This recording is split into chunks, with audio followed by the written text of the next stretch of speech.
ngomong kebangsaan dan apa, Pemimpin punya jiwa kebangsaan atau bukan punya jiwa kebangsaan, apa namanya, punya perspektif kebangsaan jelang pemilu 2024. Nah ini kan semua capres dan cawapres ini, 3 pasang ini kan semua mengaku punya jiwa kebangsaan. Wih, kontak mobil kayak pakai truk. Kiwe motong podcast kita ya itu. Terus konsepnya begini ya, gimana pendapat awak sebagai seorang lah yang aktif di bidang politik ya, kita nggak usah sebutlah partai politik, bidang politik lah dulu.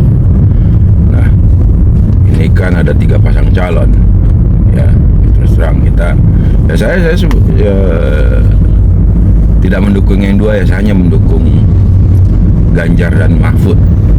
Nah, ini kita bicara kebangsaan, nilai-nilai kebangsaan dibangun oleh Pak Ganjar dan Pak Mahfud. Kalau dari sisi pandang awak sebagai seorang yang aktif di bidang politik, bagaimana sisi dari pemahaman kebangsaan Pak Mahfud dan Pak Ganjar dan Pak Mahfud sebagai capres dan cawapres? Ya itu terus terang saya mendukung beliau ini, dan mungkin awak juga mendukung, sudah pasti ya. Kita fair saja gitu, mau orang tak suka sama kita terserah aja. suka nggak apa-apa, itu masalah dia. Ya itu makanya bukan masalah kita ya kan. Kita juga nggak suka dengan pilihannya, itu masalah kita kan. Ya, kan? Berarti hidupnya susah itu. Nah itulah ya, karena yang dipilihnya juga orang-orang susah. Ya kalau mau untuk menjadi cawapres saja harus mengorbankan satu orang, ya kan?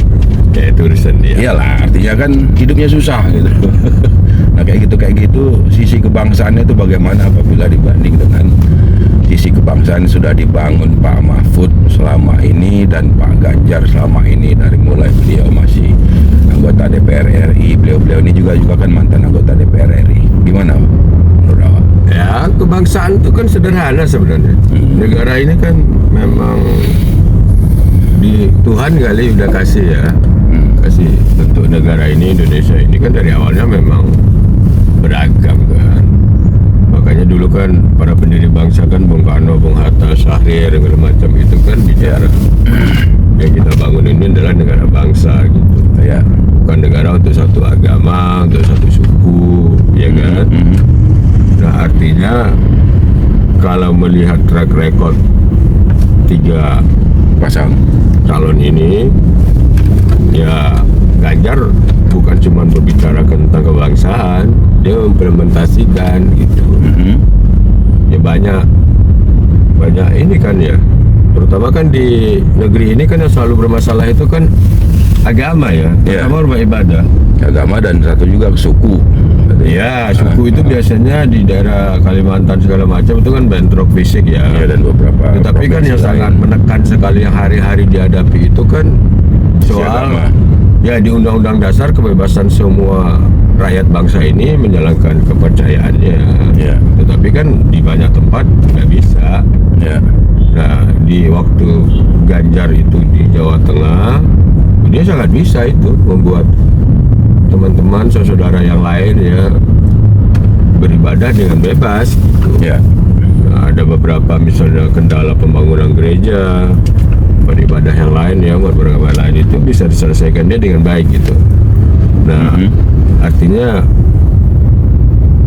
Ganjar itu ya bukan lagi bicara kebangsaan itu sebagai ide, tapi udah sebagai tindakan dan sikap gitu loh. Ya. Demikian juga Pak Mahfud kan, Ya. keberpihakannya jelas terhadap kebinekaan.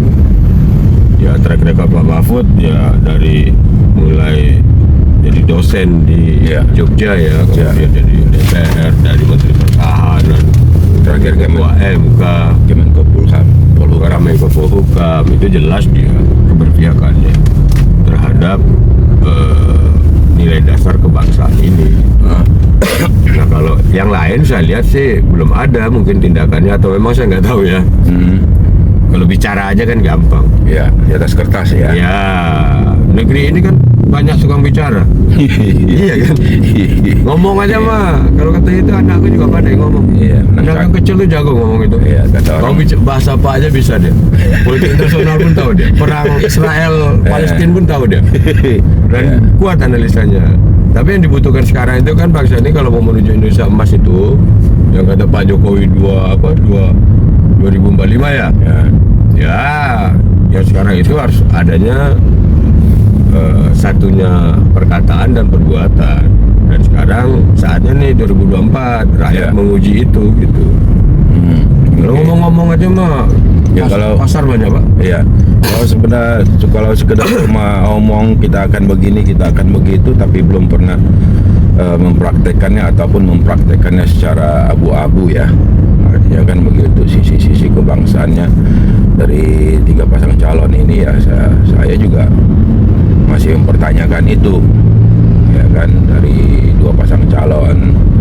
Nah, kedepannya harapan kita, terutama harapan Pak Mahmudin lah sebagai seorang yang aktif tadi itu ya, di partai juga, di bidang politik juga, di sisi kenegaraan juga ya.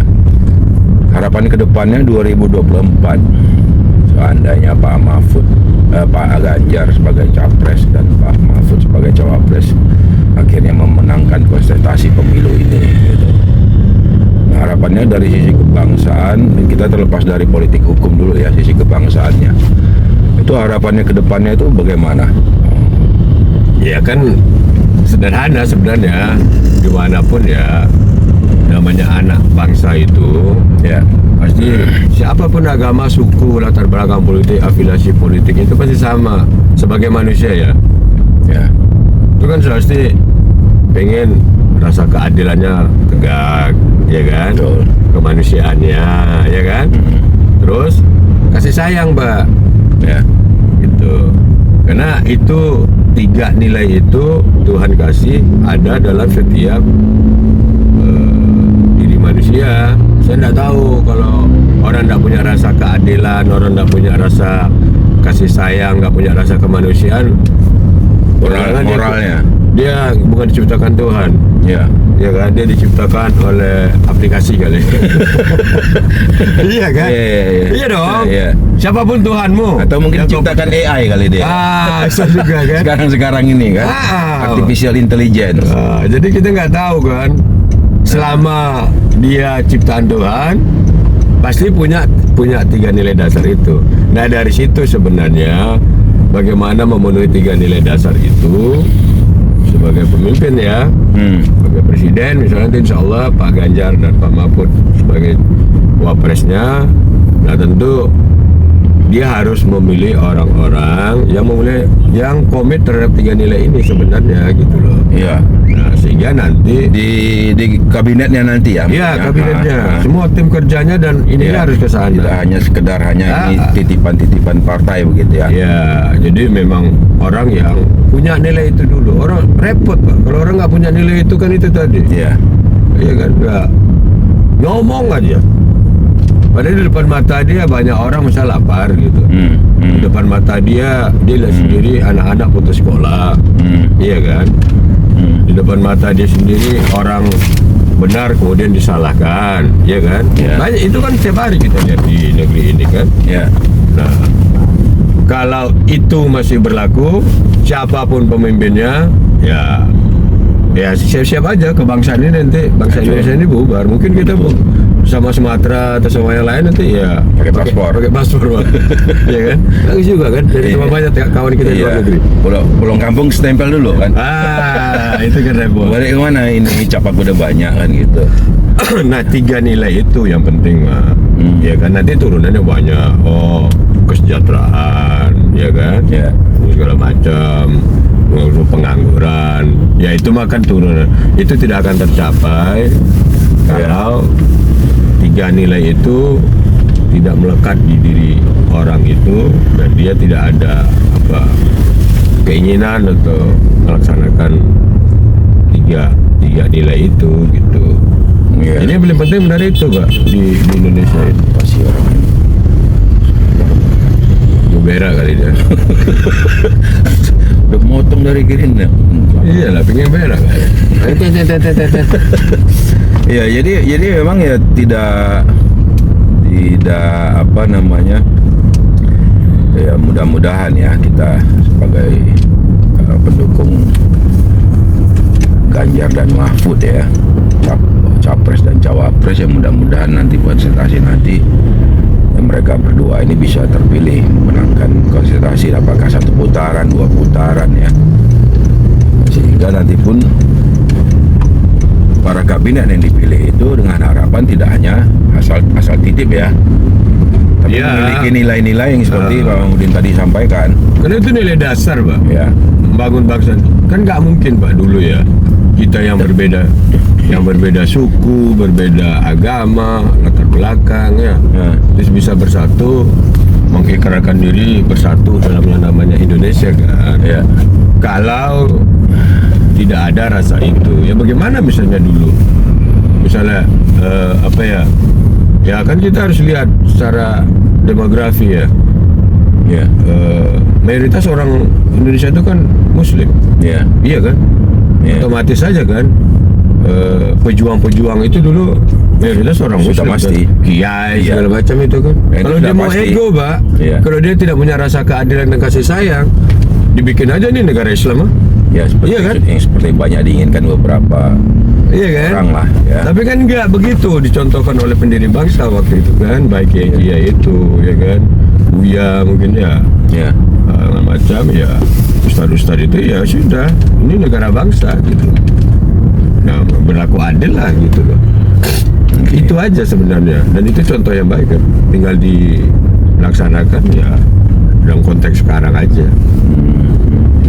termasuk juga dalam penegakan hukum juga ya ke depannya ya. Iya, maka itu jadi itu turunannya Pak. Ya. Jadi kalau dia punya kasih sayang, kemanusiaan, cinta kasih ya, kemudian keadilan, rasa adil, maka dia akan adil di bidang ekonomi, penegakan hukumnya, gitu loh Pak. Iya, Iya kan? sosial. Nah, jadi program-program sosialnya nanti kalau dia tidak punya rasa kemanusiaan, maka orang kan udah gue bantu 300.000 gitu. Padahal kan bukan begitu bantu orang miskin. Iya, Iya kan? sekedar uang. Bukan soal yang mereka itu kan pengen juga apa ya? Ya gue miskin sih, tapi nggak begini juga. Merasa bagian daripada bangsa ini. Itulah. Tidak, mereka merasa tidak terpinggirkan hanya dengan 300.000. Katakanlah misalnya itu BLT Bang Sod. Iya, Udah iya. kayak BLT ya, bantuan langsung tunai terus 300.000 kita mau, pemerintah mau suka-suka hatinya ataupun setiap Merasa orang udah berbuat. merasa udah berbuat gitu ya. Dan mereka dianggap seperti tidak ada. Ya mereka juga kan bagian daripada bangsa ini kan. Ya kan dulu juga kan rakyat kita yang miskin dulu itu kan, untuk pejuang itu mungkin mereka nyumbang rebus singkong gitu loh. singkong, Iya kan? ya, ikan asin, kirim. Yang kaya gitu, yang pengusaha mungkin kasih duit. Zaman dulu kan golden apa gitu ya, buat apa perjuangan. Rakyat ada cuman ngasih itu, bahkan ada yang cuman, kalau dia cerita orang-orang tua ya yang ikut terlibat perjuangan langsung dulu lawan Belanda dan Jepang itu kan. Ada cuman ngasih apa itu, kalau orang Jawa itu apa bilang tuh yang dijemur itu lah, ubi singkong yang dijemur. Oh, apa namanya itu? Itulah Nasi juga tuh yang itu, nasi apa? kasih, Aking. ya, kasih tiwul. Nah, tiwul gitu-gitu. Gitu kayak kan. Iya kan? Ya pokoknya ada yang bisa dikunyah selama untuk berperang, dimakan, dikonsumsi. Ya tapi itu kan bentuk apa ya, bentuk. Ya itu bantuan langsung gitu. Iya, dan itu Sumbangan. dari rakyat miskin loh. Sumbangan real loh itu. Iya. Nah sebenarnya yang begitu-gitu mesti dilibatkan, jadi Iya. bukan soal 300.000. 300.000. Mereka sudah berbuat Ada kartu miskin. Indonesia Pintar gitu-gitu, apa itu udah bagus. Tapi Bagaimana cara perkembangan ke kita depannya? apa itu yang penting kan. Rasamu ada nggak? Jangan udah dikasih Saya kan udah kasih kartu Indonesia Pintar apa. Terus apa lagi kan? Sejahtera apa itu, kartu Indonesia Sejahtera macam-macam itu kan. Tapi kalau kau tidak menyentuhnya dengan baik, hati-hati. Karena orang Indonesia itu, Pak, kalau masih ribut tuh masih bagus. Diam. Kalau diam, itu berarti dia lagi Lapar. mempersiapkan senjata untuk memberontak. Hati-hati kau. Karena dia sedang apa sih? Karena dia sedang lapar. Nah, itu yang bahaya tuh.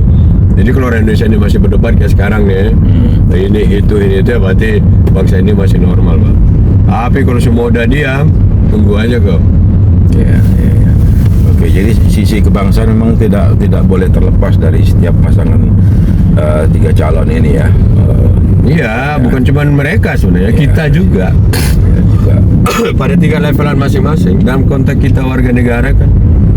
konteks warga negara dan bernegara ya. Iya, tetap 3 nilai tadi itu, Pak. Mesti Harus keadilan, adil ya, kasih sayang sama kemanusiaan. Udah 3 itu aja. Terima kasih, thank you.